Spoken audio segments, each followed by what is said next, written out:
All right, guys, joining us here on the show is a man that's about to break down if UFC 266 is a go. It looks like he hasn't attempted the self-fade yet, but he's here to break down the news and let us know what is happening. Dan Hooker, welcome to Submission Radio, and let's get straight into it, man. You had the embassy meeting just hours ago. Fans are on the edge of their seat if they haven't seen social media yet, which I'm guessing a lot haven't that are listening to this interview right now. Give us the verdict. Is Dan Hooker going to be a UFC 266 this weekend? He is. Everything's in order. They got my visa to me today, and my flight out of here is on Thursday. So everything on my end is all set. You'll be seeing me at UFC 266. How do you feel, man? How do you feel about that news? Yeah, like that's the easy part done, right? There's still there's still the main part. Like it's a little bit too early to sit back and have a couple beers and celebrate. There's still 99% of the work to go. This is just the getting there part. This is the easy part. The hard part's the fight. So now it's kind of lock in and focus on that. Before we get into the whole preparation of it all, you tweeted out the other day, hey guys, my visa, I'm having issues with my visa. And there was a crazy amount of support from the MMA community. I think there were a ton of retweets. People were going on the Insta stories, hitting up the embassy over there in New Zealand. What did it feel like to you when you saw all the support from all the community and everybody sort of jumping on board trying to help get their attention for you? Well, that's it. Like, all I've been through, like up until that point, like I signed this when I first signed this fight. I signed it Sunday, and then the Tuesday we went into like a nationwide lockdown, and so just living at the gym, getting kicked out of there by the cops, like getting chased around, trying to make all my training work, and I did all of that. You know, I didn't cut any corners. I went out of my way to get prepared for this fight, and then the last second on Friday, them get to me through like 3 weeks after I had submitted my visa application, and for them to get back to me and say, nah, like it's not gonna go ahead. I was just like, I'm not a man to die quietly. You really picked the wrong guy. So I got on social media and I was just like, let's make some noise. Like I've done everything in my power I possibly can. I need your guys' backup. I need MMA Twitter. I need everyone's support to get behind me. And they did. People just absolutely bombarded the New Zealand US consulate. Did they mention it when you did your meeting? Were they like, there's no way. Like there was absolutely no acknowledgement that was the reason why. But people were sending me screenshots of like they're just going through the full thing. People have submitted full applications with the name being give Dan Hooker his visa. So man, without a shadow of a doubt, 100% everyone getting on their case got it. Because after I started hammering them, I got it it was on the 6 o'clock news here in New Zealand. Just I get an email out of the blue saying, yeah, he's got an appointment Monday. And so 100%, everyone just absolutely hounding them and bombarding them, forced them to make it happen. And they did, which is, man, that's pretty mind-blowing. Like, I'm sure after the fight, I'll take some time to go back and reflect on that. I think it's like a little bit too soon to let my mind kind of go into reflective mode at the moment. But so appreciative they can get it done. So to repay that, I can't wait to get on that plane and give everyone a show. So did the UFC do anything? Because normally when somebody has visa issues and they get handled quickly, you know, I just assume like Dana White's like, hey, it's Dana, baby, get it done. And then that's it. Or like someone calls someone and then they're like, oh, the UFC, all right, special exemption, something. But so was it that in any way? Or was it literally just that people bombarded the embassy and they were like, all right, we'll get it done? So the old guy is Scott Brown, and this is for the Poirier fight. I was in the exact same situation where we went into like a full lockdown in New Zealand, which means even the embassy is shut. So the embassy is like not doing appointments at the moment. So even the embassy is closed. I was in the same position like 3-4 weeks out from the Poirier fight, and I didn't have a visa as well. But yeah, because Trump was in, and then that Trump's guy, Scott Brown, was here in New Zealand. Someone called someone who called someone. He called me. Like the ambassador, I get a call and I answered. Oh, Dan Hooker. Oh, it's a U.S. ambassador. And I was just like, whoa, what are you giving me a call for? And he's like, I heard you need a visa. Come in tomorrow. I went in that day. The visa arrived at my house the next day. So I know how much power that guy has. I know that it can get done very quickly if you know the right people. But obviously, since Trump's not there, Scott's not the ambassador anymore, and so like they didn't have a guy here in New Zealand. They didn't have a contact, so we were going through it. We were going through it just like anyone else would go through it. And yeah, it was just like the people support. So the UFC was they were powerless as well to kind of oil the wheels as they usually would. But yeah, it was the people 100%. It's funny you mentioned at the start of this interview that, all right, it's happening, but now I got to focus on the next bit, which is going to be a big process, and we'll get into that in a second.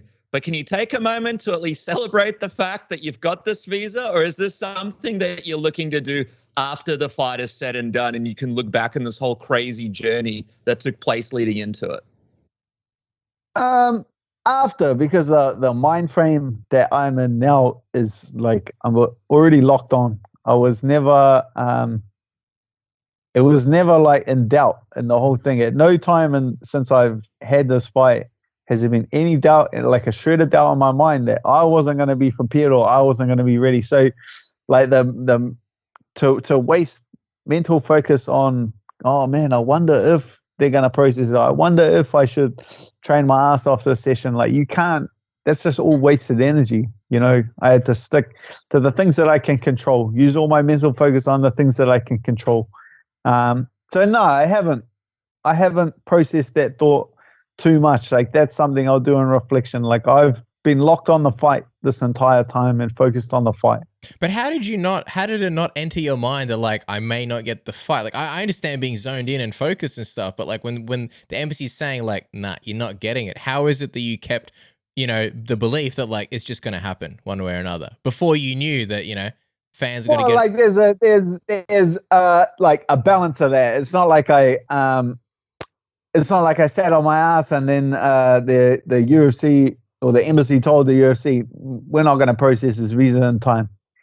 They told me, and it's not like I just sat there and was like, something's going to happen. My fight's going to work itself out. Like I'm made it happen. I made it happen the whole time. Like I get out of my way in the things that I can control. I can control something. I'm going to do my very best to make it happen. And that's what I did.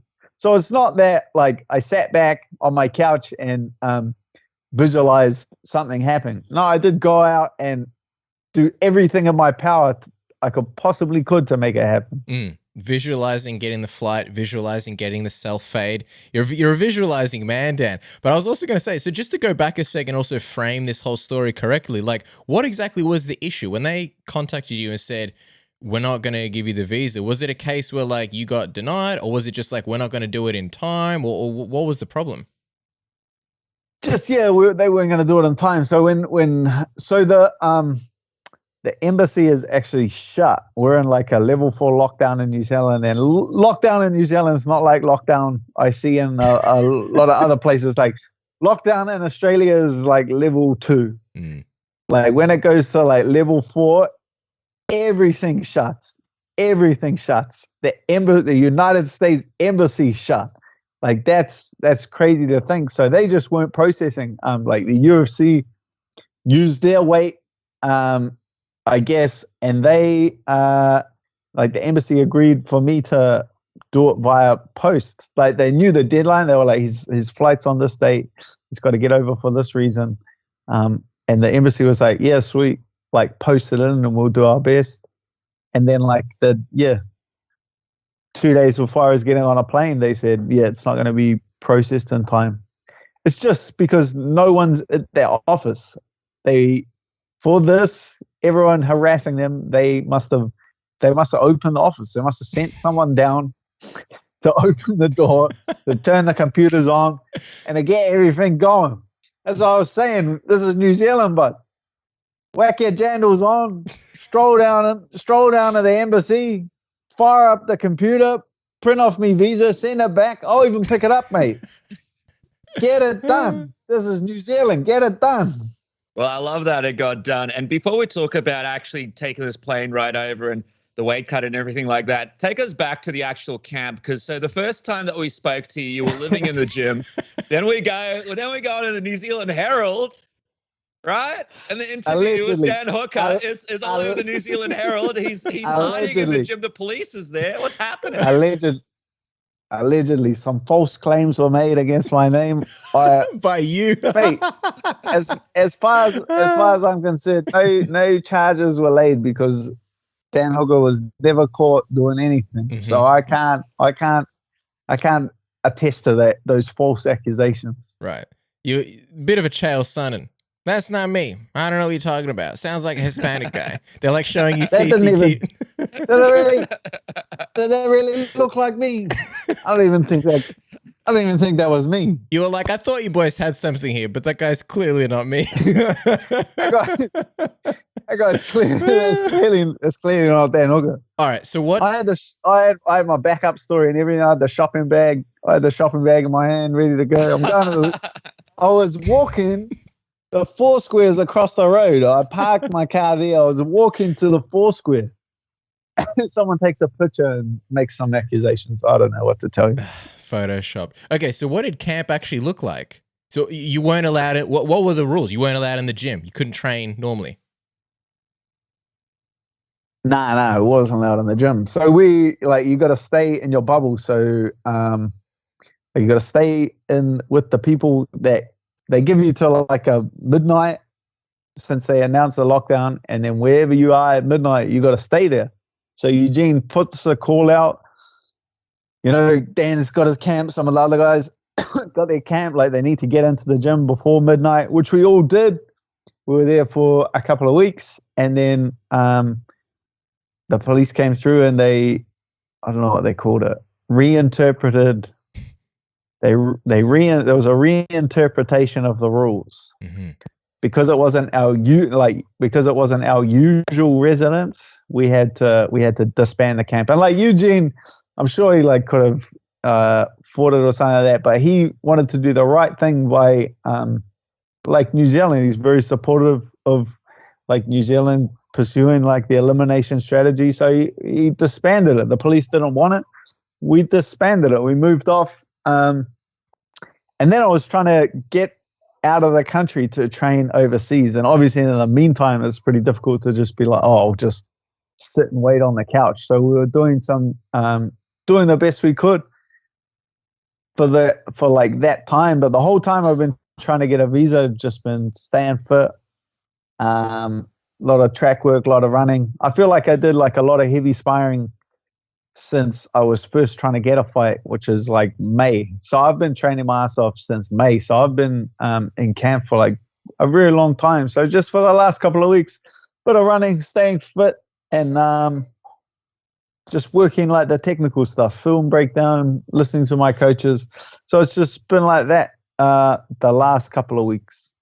I feel like the wanking comments on our last interview didn't help the whole police search. They're like, "That's it. There's wanking going on. This has crossed the line. You know, this is it. Shutting this wank party down now." But I was gonna say, have you ever had a camp that has compared to this one, and how would you compare this camp to all your previous ones? Has it been? Would you say what level of preparedness do you feel like you're at right now compared to some of the other ones, some of the better ones that you've had in the past? I feel prepared. That's why I'm pursuing this fight so hard. I feel that's why I'm fighting to get to this fight is genuinely just because I want to showcase the improvements I've made or showcase my ability.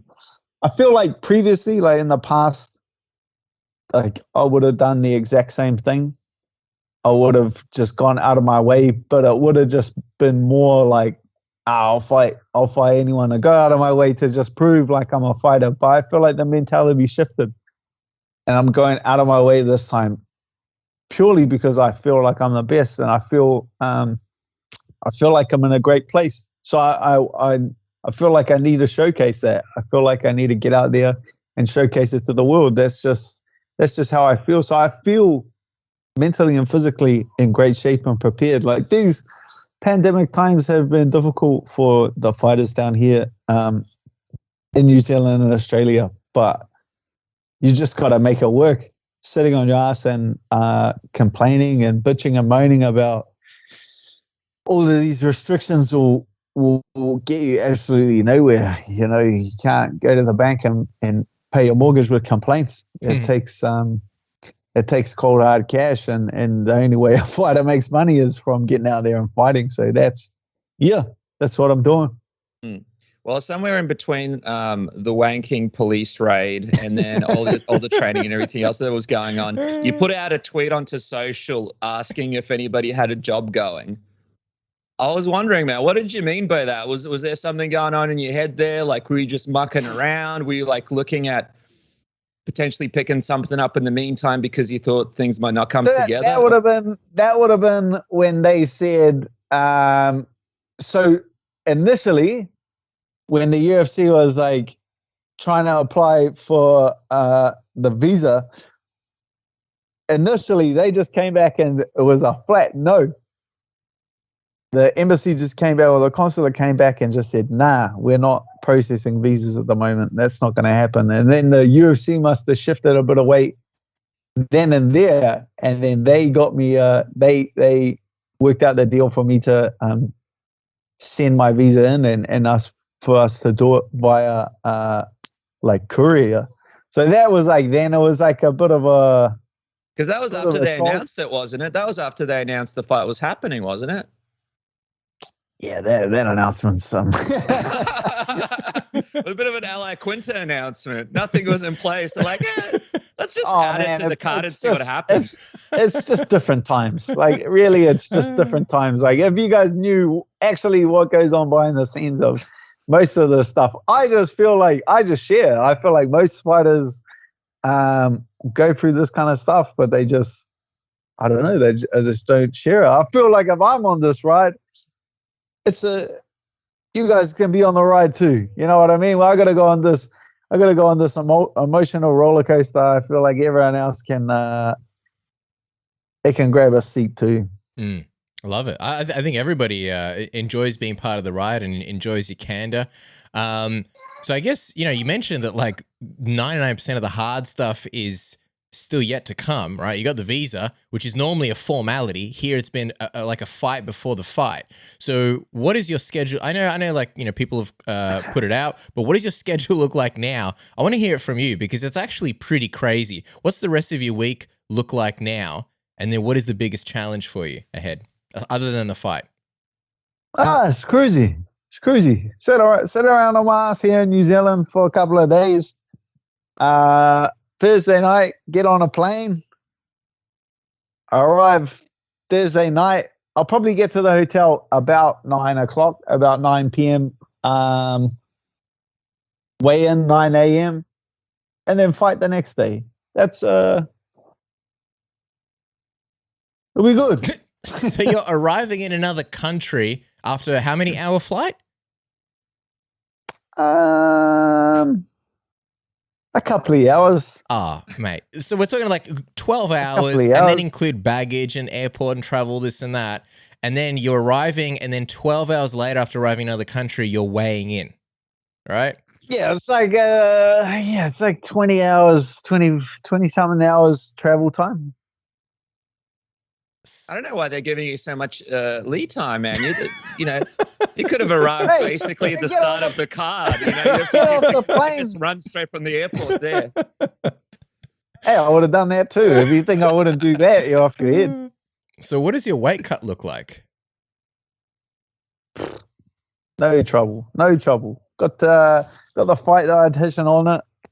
He tells me what to eat, what to drink, and then step on a scale on weight. No worries. When do you sorry to cut into that, Dennis. When do you start? Where does the actual cut start? Are you going to be cutting on the plane? I don't even know how you would do that. What am I going to get? Turn the plane in the into a toilet and just sit there. Should I just have like I'll jump on the speaker on the plane and be like, look, guys, we're going to have to crank this thing up a little bit, get a little bit of sweat up. TJ Dillashaw was shadowboxing on a plane and a conveyor belt and baggage ahead of the Hannah Burrell fight. I could totally see you in a sweatsuit running laps up and down the aisles while everybody's watching, Jumanji 2. No, like I have time. Like I have time. It's what, 9 p.m. till 9 a.m. I have 12 hours. I'm not worried about that. That's not really a concern of mine. That. How long is a typical cut for you? How long is a Dan Hooker cut? 5-minute job. 5-minute job. We're looking into the wrong thing. When have I ever stepped on a scale and it not said the right number? True. I mean, this isn't the so. If it's not the weight cut, is there any aspect of it that concerns you? I mean, is there anything that you're specifically focused on here? Not sleeping past the alarm clock, so you actually get on the plane. Is that a concern? It's just someone wake me up for weigh-in. I think that's the only thing. Someone bang on my door at 9 in the morning and get me out of bed to make weight. I think that's if I do that, the rest of the plan is absolutely idiot-proof. That's how I feel. Wake me up for weigh-ins. Wake me up for the fight. Everything else is idiot-proof. Yeah, I feel like this is going to be like, you're just cutting weight in your sleep, then they bang on the door like Goldberg heading to the arena in WCW, and you walk in, make weight, and that's it. You know what's crazy though, right? Like, you're not, obviously this is your battle, but like even your opponent, Nasrat, like his mum passed away like literally days ago. I feel like this, if ever there was a fight that shouldn't happen, or not shouldn't, but like, couldn't happen, it's this one. And yet both of you guys are just soldiering on. What do you make of that? Oh man, that's what that's what I compare it to. That's if I'm comparing my circumstances to Nasrat's circumstances, you can't even compare the two. My situation pales in comparison to what Nasrat's going through. That's something I've never experienced. My mother's still happy and healthy, so that's not a feeling I can even pretend to experience. Like what he's going through to show up to this fight is 1,000 times worse than anything I could possibly be going through. So for me to like then withdraw from the fight after he's made this commitment to the fight, that would be terrible. And that really wouldn't sit right with me. If I couldn't make the fight and yet he's still making this sacrifice. That's why I sent my condolences to him, and I still do, because he's the one pushing through that all the tough stuff. He's the one persevering in this fight. Comparing my situation to his is just silliness. Yeah, it's just going to be two warriors battling it out, and fans cannot wait. I'm also wondering, man, you mentioned how the future for Dan Hooker might lie over in the US because of all these crazy rules and regulations with New Zealand. How serious are you about actually moving over to America and actually training there full time so you can get more frequent fights? Oh man, that's got to be. I think that's got to be done. I think that's got to be the next step. So they changed like the MIQs, like the quarantine, booking a quarantine room here in New Zealand. They changed the system this morning. I think they had something like 26,000 people sign up for 3,000 spots. I believe 20 people from City Kickboxing entered the lottery. So it's like a lottery system. 26,000 people go in the pool. They pull 3,000 of them out for like in different order, and they can select their dates. Jeez. Not one of the 20 City Kickboxing coaches and fighters, not a single one got a spot in quarantine for the rest of the year. So for us to do that like that, what are we going to do? You miss the lottery pool 4 times, and then that's a year gone. Mm. You can't play the lottery 4 times, and if you lose it all 4 times, you just don't earn a paycheck that entire year. Like it's absolutely ridiculous. So it looks like we're going to have to do it. It'll be awesome if we could do it as a team. I know a couple of the guys have spoken about it individually, but if that kind of move could be made as a team, that would be incredible. Whoa. So I guess the question is, where would you train? Would you have to look at like gyms and kind of shop around? How would that work? Oh man, I got no idea. That's above my paycheck. That's above my pay grade. That's the Eugene and the coaches and so they would decide for you. Oh, where we're going? Like they already know I'll put my hand up and I'll be one of the guys that's definitely willing to make the trip over or make the jump over to the US. But yeah, it's up to them where we end up. So it would almost be like a mini City Kickboxing in America, like a couple of the coaches and a few of the fighters, but you guys still sort of carry on City Kickboxing over there, or would it be going to another gym and sort of joining up there? Oh, like head and shoulders, it'll be like a good amount of guys that are willing to make the sacrifice and willing to make the move, going over there and coaches and us setting up shop in the US. So us moving our team over to the States, that would be like head and shoulders the best choice or best decision. So then, how long would this be for? Because I think the MIQ system lasts for like 2 to 3 years. There's another 2 or 3 left.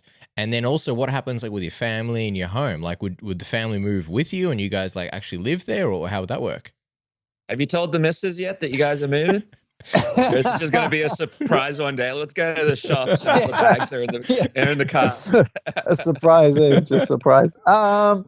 I really haven't put like too much thought into it. More focus on this fight. I'm sure once I get this fight out of the way and I'm sitting in quarantine for 2 weeks, I'll have plenty of time to kind of hash things out and have a think. Yeah, that's right. You'll be sitting in quarantine, enjoying your time, waking up late, eating cereal for breakfast, lunch, and dinner. But if you're going to do that, don't be eating that crappy store-bought cereal that admittedly does taste delicious, but is full of nasty things and, my God, tons and tons of sugar. So you're going to be like 600 pounds. You're going to look like Chuck Norris at the end of Dodgeball.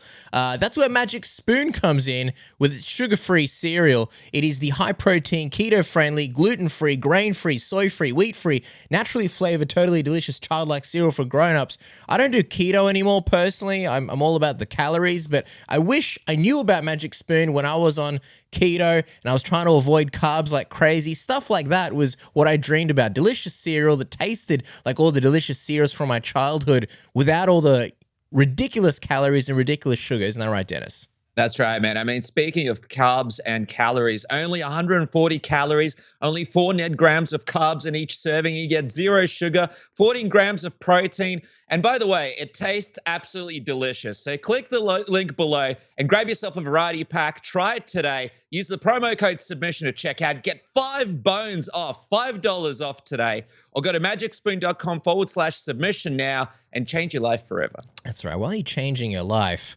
will never be the same or never better than with the smoothest balls in town. With Manscaped's Lawnmower 4.0, the best grooming tool on the market. Nothing else compares. They've got the Performance Package 4.0 where you get the Lawnmower 4.0 trimmer. You get the Weed Whacker ear and nose hair trimmer, which is something that I wanted all my life, and now finally I have it, so life is complete. The Crop Preserver ball deodorant that you put on at the start of the day. The Crop Reviver toner, which is like a mid-game check. Maybe you're out on a date and you're like, you know what, I want to freshen up. You use that, and then you top it all off with the Performance Boxer Briefs and a travel bag to hold all of that together. It really is the perfect package for when you would want to when you want to become the ultimate man. And of course, they sponsor the UFC, so they're in the fight business. They're good company, and they sponsor Submission Radio. So nothing but love for Manscaped, isn't that right, Dennis? Yeah, that's right, man. The perfect package to get your package perfect. And be a smooth criminal today with the code word submission. You get 20% off and free shipping now. 20% off and free shipping now with the code word submission. But Dan, just quickly, we appreciate the time, and we'll let you go in just a sec. Your best mate, Arman, he came off a win just the other week, and he spoke a bit about you in the post-fight press conference. Basically, your Tony Ferguson is who he wants next. And he also said, he speaks a lot of bad words to me. I want to kill this guy. Do you have any sort of reaction to him being so set on fighting you next? Oh, I think it's funny that the bloke's got absolutely no banter. I can't even remember what I said to him. I said I made a joke about like missing weight, and then he comes out and says he wants to kill me. I was just like, they mustn't have very good banter in Armenia. I think calling him shit for brains was probably the one that did it, Dan. I don't take that back. The guy's shit for brains. How do you? Of course, I'm a shit for brains that says he wants to kill me. We'll see. Come on, Arman. You think I'm just gonna sit here and let you kill me? Daniel Cormier always like, yes, thanks for the shout out. Okay, we'll get off this, but I know he said it is personal. Is it personal for you at all? Mate, yeah, how much time I spend thinking about that bloke is not at all. Not at all. The only time I process any thought about that bloke is when you guys ask me questions about him. Besides that, I could not care less about him.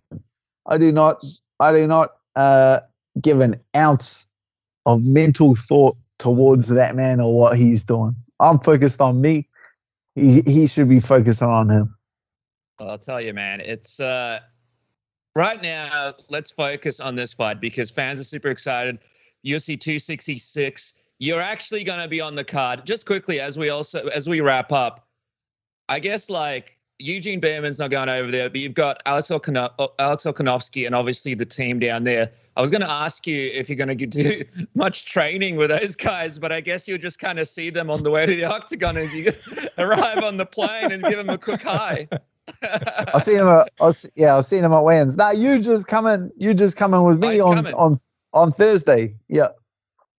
Wow, awesome. So who's in the corner? Huge Lopez and Huge Lopez and Frank Hickman.